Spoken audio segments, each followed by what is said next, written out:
আসসালামু আলাইকুম। আমি জানে আলম অপু। গত পরশুদিন আমি ফেসবুকে পোস্ট দিয়েছিলাম একটা, যে 2025 সালের রমজান মাসে বৈষম্যবিরোধী ছাত্র আন্দোলনের ব্যানারে যত ইফতার মাহফিল হয়েছে তার সমস্ত ফান্ডিং আসছে বসুন্ধরা থেকে, এবং এই ফান্ডিং এর পরিমাণ মোর দ্যান ক্রোর, অর্থাৎ কোটি টাকার বেশি। এবং গতকালকে এই রিলেটেড আমি একটা চিঠি প্রকাশ করি। চিঠিটা ছিল বসুন্ধরা কর্তৃপক্ষ থেকে পাঠানো তৎকালীন বৈষম্যবিরোধী ছাত্র আন্দোলনের আহ্বায়ক হাসনাত আব্দুল্লাহর কাছে। এবং হাসনাত আব্দুল্লাহ ভাই নিজে এসে সেই পোস্টে কমেন্ট করেছেন। কমেন্টে আপনি দাবি করেছেন যে এই রকম চিঠি আপনি প্রতিনিয়তই পান, আপনি এমপি হওয়ার পরেও আপনাকে শুভেচ্ছা জানিয়ে বসুন্ধরা গ্রুপ চিঠি পাঠাইছে, আপনি এগুলা খুলেও দেখেন না অনেক সময়। মানে চিঠি যে যায় বা চিঠি যে গেছে বা এই চিঠিটা যে রিয়েল, এটা আপনি স্বীকার করে নিছে। কিন্তু আপনার ভক্তরা, অন্ধ ভক্তরা এসে আমাকে কমেন্টে বলতেছে এটা এআই জেনারেটেড, এটা ফেক, আমি এডিট করছি, আমি নীলক্ষেত থেকে ছাপাইছি, অমুক করছি তমুক করছি। যাই হোক, এগুলো তারা মিথ্যাচার করতেছে। তারা পোস্টটাও পড়ে নাই, চিঠিটাও পড়ে নাই। এই বট বাহিনী কন্টিনিউসলি গালাগালি করে যাচ্ছে। যাক, তারা তাদের বংশ পরিচয় দিয়ে যাক, এটা নিয়ে আমার মাথা ব্যথা নাই। বাট ভাই, আপনি বৈষম্যবিরোধী ছাত্র আন্দোলনের কেন্দ্রীয় আহ্বায়ক, আপনার সংগঠনের বিভিন্ন ইউনিটের বড় বড় প্রোগ্রাম হচ্ছে, 40-50 লাখ টাকা করে খরচ করে সেন্ট্রালের ইফতার মাহফিল হচ্ছে, মানে এত হিউজ অ্যামাউন্ট খরচ হচ্ছে, এগুলোর ফান্ডিং কোথা থেকে আসতেছে আপনি জানেন না। এটা কি বিশ্বাসযোগ্য ভাই? এটা কি বিশ্বাসযোগ্য? আর বসুন্ধরা কর্তৃপক্ষ ফান্ডিং দিতে চাইছে, চিঠি পাঠাইছে আপনার কাছে, এবং আপনার কনফার্মেশন ছাড়াই তারা ফান্ডিং দিয়ে দিচ্ছে। বসুন্ধরা কি পাগল হয়ে গেছে? বসুন্ধরা কর্তৃপক্ষ কি পাগল ভাই, যে যারা তারা টাকা দিয়ে দিবে?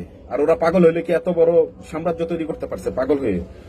এগুলো আমার বিশ্বাস করতে ইচ্ছা হয় না। তারপরেও যেহেতু আপনি দাবি করছেন, আপনি যেহেতু হাসনাত আব্দুল্লাহ যেহেতু দাবি করছে, তাহলে এটা সঠিক হইতে পারে, আমি বিশ্বাস করে নিলাম। ভাই, ছোট করে দুইটা কথা বলি। আপনার এলাকায় যে 10 কোটি টাকার বরাদ্দ নিছিলেন, আপনি প্রজেক্ট নিছিলেন, এবং আসিফ মাহমুদ সজীব ভুইয়া 15 কোটি টাকার প্রজেক্ট নিছিল, এবং ওই সময় কি করছিল আসিফ মাহমুদ সজীব ভুইয়া? তার বাবারা দিয়ে ঠিকাদারের লাইসেন্স খোলাইছিল। ছেলে টেন্ডার এনে দিবে, বাবার ঠিকাদারের প্রতিষ্ঠান সেসব টেন্ডারে কাজ করবে। মারাত্মক ব্যবসা খুলে বসছিল বাপ বেটা মিলে, কিন্তু ধরা খেয়ে গেছিল। ধরা খেয়ে গিয়ে পরে সেটা মাফ চাইতে হয়েছে। আপনিও একইভাবে প্রজেক্ট নিলেন, নিয়ে কাকে দিয়ে কাজ করাইছেন এটা তো আমরা জানি না, কুমিল্লা গিয়া দেখি নাই। কিন্তু আপনিও তখন এইসব প্রজেক্ট নিয়ে সস্তা জনপ্রিয়তা দেখানোর চেষ্টা করছেন। ওই রাস্তায় গিয়া পিচ উঠে দেখাইছেন, ফেসবুকে লাইভে আসছেন, সস্তা জনপ্রিয়তা নেওয়ার চেষ্টা করছেন। করেন নাই? জনগণের ভ্যাট ট্যাক্সের টাকা আপনারা 2 উপজেলায় নিয়েছেন 25 কোটি টাকা, বাকি উপজেলাগুলোতে 25 লাখ করেও যায় নাই। তো জনগণের ভ্যাট ট্যাক্সের টাকা আপনারা নিজেদের জনপ্রিয়তা বাড়ানোর জন্য, নিজেদের ভোট ব্যাংক বৃদ্ধি করার জন্য, এলাকার মানুষজনের কাছে সুপার হিরো সাজার জন্য আপনারা ব্যয় করছেন।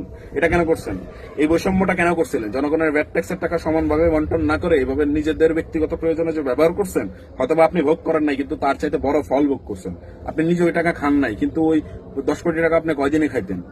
আপনি এলাকায় তো নিজের ব্যাপক একটা ফ্যান বেস তৈরি করছেন ওই 10 কোটি টাকার প্রজেক্ট দিয়ে, করছেন না? এলাকার সাধারণ নিরীহ মানুষজন, অবুঝ লোকজনদের কাছে হিরো সাচ্ছেন না?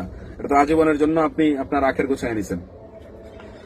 তো আপনি অনেক বুদ্ধিমান। আপনি বলতে আপনারা সবাই অনেক বুদ্ধিমান। আপনারা নিজের ওইসব টাকা খান নাই, কিন্তু ওইসব টাকা দিয়ে সর্বোচ্চ যে আউটপুট আনা সম্ভব সেটা করছেন। আপনারা বহুত স্মার্ট আছেন, এই জন্য আপনাদেরকে আমার ভালো লাগে। আমি বিশ্বাস করি হাসনাত আব্দুল্লাহ ভাই, আপনি যত বড়ই দুর্নীতিবাজ হন না কেন, আপনি অন্যান্য এমপিদের চেয়ে অনেক ভালো করবেন, এতটুকু বিশ্বাস আমার আছে আপনার প্রতি। অন্য সব এমপি চাইতে আপনি ভালো করবেন, আপনার ব্যাপক সম্ভাবনা আছে, কারণ আপনি মাল্টি ট্যালেন্টেড, প্রচুর স্মার্ট একজন মানুষ। কিন্তু এই আনএথিক্যাল ওয়েতে আপনারা যে বরাদ্দ নিয়েছিলেন, আপনারা তো কুমিল্লা 300 কোটি টাকার মেগা প্রজেক্ট ঢোকানোর চেষ্টা করছিলেন, কিন্তু ক্যাবিনেট মিটিং এ অন্যান্য উপদেষ্টারা এতে সায় দেয় না, এই জন্য সেই প্রজেক্ট পাস হয় নাই। এটা আসিফ মাহমুদ সজীব ভুইয়া নিজে খালেদ মহিউদ্দিনের টকশোতে এসে নিজে ক্লারিফিকেশন দিচ্ছে এটা নিয়ে। তার আগে রিউমার ছিল যে তাদের এলাকায় 300 কোটি টাকার প্রজেক্ট গেছে, তো পরবর্তীতে সেইটা ক্লিয়ার করছে। তো 300 কোটি টাকার একটা প্রজেক্টের প্রস্তাব দিচ্ছেন, 25 কোটি টাকার প্রজেক্ট নামাইছেন। এগুলা করতে কি পরিমাণ রাজনৈতিক প্রভাব দরকার, এইটা বুঝতে কি ভাই রকেট সায়েন্স লাগবে? কিছু হইলেই যে এই প্রেজেন্টেশন স্লাইড ওপেন করেন, আপনার কোচিং সেন্টারে যেরকম বাচ্চাদেরকে পড়ান, সেভাবে ফেসবুকে দর্শকদেরকে হিসাব বাচ্চা পড়ানোর মতো বুংবাং বুঝ দেন, খেজুরের হিসাব দিচ্ছেন আপনি। তো এই 10 কোটি টাকা নিতে, এই প্রজেক্ট গুলা পাশ করাইতে আপনি কোথায় কোথায় তখন গেছিলেন, কারে কারে চাপ দিছিলেন, এগুলা বললেন একটু। আর তখন আপনার এই এথিক্স কোথায় ছিল? এত বড় বড় নীতিবাক্য কোথায় ছিল? জনগণের ভ্যাট ট্যাক্সের টাকা আপনি আপনার ব্যক্তিগত সুবিধা নেওয়ার জন্য, আপনার নিজের এলাকায় জনপ্রিয়তা বাড়ানোর জন্য, ভোট বাড়ানোর জন্য আপনি এইভাবে যে খরচ করছেন, তখন এই এথিক্স কোথায় ছিল ভাই? এইসব নীতি বাক্য ভাই ওই মিডিয়ার সামনে যখন বক্তব্য দিবেন তখন দিবেন, আমাদের কাছে দিবেন না।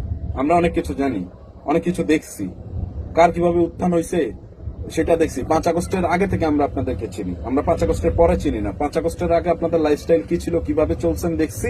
5 আগস্টের পরে কিভাবে চেঞ্জ হয়েছে সেটাও দেখছি। আমরা আপনাদের বোথ সাইড দেখছি ভাই, আমাদের কাছে এইসব বলবেন না। যারা 5 আগস্টের পরে আপনাকে চিনছে তাদেরকে গিয়ে বললেন ওই সস্তা জনপ্রিয়তা পাওয়ার জন্য এইসব বক্তব্য ভাই মিডিয়ার সামনে দিবেন, আমাদের কাছে না, দয়া করে। আমাদের কাছে এইসব ভংবাং বুঝ দিতে আসলে উল্টা নিজেদের কথা যারা নিজেরা ফেসে যাবেন। হাসনাত আব্দুল্লাহ ভাইয়ের কাছে আমার অনুরোধ, আপনি যেহেতু পোস্টটা পার্সোনালি নিয়েছেন, যদিও পোস্ট আমার পার্সোনালি আপনাকে উদ্দেশ্য করে ছিল না, আমার পোস্টে আমি উমামা ফাতেমার নাম উল্লেখ করছিলাম। উমামা ফাতেমা এসে বলুক সে বসুন্ধরা থেকে ওই ফান্ডিং দিয়ে প্রোগ্রাম করে নাই, বলুক। মহানগর উত্তর দক্ষিণের প্রোগ্রাম হয়েছে, মহানগর উত্তর দক্ষিণের তারা আয়োজকরা এসে বলুক তারা বসুন্ধরা থেকে ফান্ডিং নেয় নাই, নিয়ে প্রোগ্রাম করে নাই।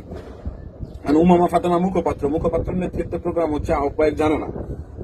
এটা হইলে হইতে পারে, আমি জানি না। এটা যদি হয়ও বাস্তবে আপনি এসে প্রকাশ করেন যে তাহলে বৈষম্যবিরোধী ছাত্র আন্দোলনের স্টিয়ারিং আপনার কাছে ছিল না, আপনি নামমাত্র আহ্বায়ক ছিলেন, আপনি কিচ্ছু জানতেন না, আপনি ছিলেন বারারওয়াল, এটা সরাসরি বলেন। যদি আপনার কথা সত্য ধরতে চাই তাহলে এইটাই হয়, কিন্তু এটা সত্য না আসলে। কিন্তু আমি তর্কের খাতিরে মেনে নিলাম এইটাই সত্য। তা আপনি দয়া করে নেক্সট যে প্রেজেন্টেশন স্লাইড আবার বানাবেন, ওইটাতে আপনি 2টা লাইন অ্যাড করেন আমার পক্ষ থেকে। আমি আপনাকে অনুরোধ করতেছি, আপনি কেন এই এক্সট্রা বেনিফিট গুলো নেওয়ার চেষ্টা করছেন, আপনি কেন জনগণের ভ্যাট ট্যাক্সের টাকা সমবন্টন না করে আনএথিক্যাল ওয়েতে নিজের এলাকায় অতিরিক্ত বরাদ্দ নিচ্ছিলেন নিজের জনপ্রিয়তা নেওয়ার জন্য, যেটার প্রভাব জাতীয় নির্বাচনে পড়ছে, এইটা দয়া করে একটু ক্লিয়ার করবেন। আর আপনার অন্যান্য অনেক কিছুই জানি, ওগুলা নিয়ে কথা বলবো না, ওগুলা বললে ব্যক্তিগত ক্ল্যাশে চলে যাবে। তাহলে মানে বিষয়টা এইভাবেই প্রতীয়মান হবে যে আপনার সাথে আমার ব্যক্তিগত রেষারেষি আছে, যদিও ব্যক্তিগত রেষারেষি আপনার সাথে আমার আছে, কিন্তু সেটা আমার সাথে আপনার না, আপনার সাথে আমার। আপনি আমাকে পছন্দ করেন, আপনি আমাকে পছন্দ করতেন আপনার এগেইনস্টে ভিডিও বানানোর জন্য, আপনি আমাকে জায়গায় জায়গায় মাইনাস করার চেষ্টা করছেন। আমি কখনোই আপনার ক্ষতি করার চেষ্টা করি নাই, বরং আপনাকে অ্যাভয়েড করছি। আমি আপনার সাথে কথা বলতাম না, দেখলেও না দেখার বান করে চলে যেতাম। আপনার সাথে লাস্ট ওই অফিসে যে মিটিং এর বাকবেতনটা হয়েছে, তারপর আপনার সাথে আমি আর কোনোদিনই কথা বলিনি। আপনার সাথে আমি আর কোনোদিনই কথা বলিনি, দেখা হইলেও অ্যাভয়েড করে চলে গেছি। আপনার সাথে কোনোদিন আমি একটা ছবিও তুলিনি, বরং আপনি আমার সাথে সেলফি তুলছেন। 10ই নভেম্বর আওয়ামী লীগের পার্টি অফিসের সামনে যে প্রোগ্রাম ডাক দিয়েছিলাম, সেই প্রোগ্রামে মঞ্চের উপরে বসে আপনি হাসনাত আব্দুল্লাহ আমার সাথে সেলফি তুলছেন। আমি আপনার সাথে ছবি তুলি নাই কখনোই, আমি আপনাকে পছন্দ করতাম না, এবং আপনাকে নিয়ে আমি কখনোই কোনো কিছু বলিনি। নির্বাচনের পরে আপনি যখন নির্বাচন জিতছেন তখন আমি আপনাকে অভিনন্দন জানাইছি, কারণ আমি চাই আপনারা আগে যান। আমি চাই বৈষম্যবিরোধী ছাত্র আন্দোলন তথা 24-এর গণঅভ্যুত্থান থেকে উঠে আসা মুখগুলো আগে যান, অ্যাটলিস্ট জুলাই টিকে থাকুক।